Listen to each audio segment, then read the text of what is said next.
love Green Mind. Green Mind was a record that I got when it came out and just loved it from the second that I listened to it. And I remember going to watch them at the Hollywood Palladium. And I think actually that Nirvana opened that show maybe, or maybe not. But they played the Palladium, and it was the loudest show that I'd ever been to, and my ears rang for 3 days afterwards. And I was deathly afraid that I'd permanently ruin my hearing, which I probably did, but it was well worth it.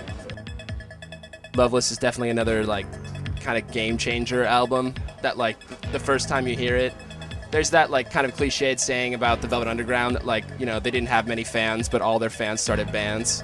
And like, I think that's definitely the same thing with My Bloody Valentine. Like every single one of my friends who heard that record immediately went out and bought a delay pedal and then like would go home and like, actually records like that are the ones that like I'm not very good at guitar at this point in my life. And that's because mostly of My Bloody Valentine.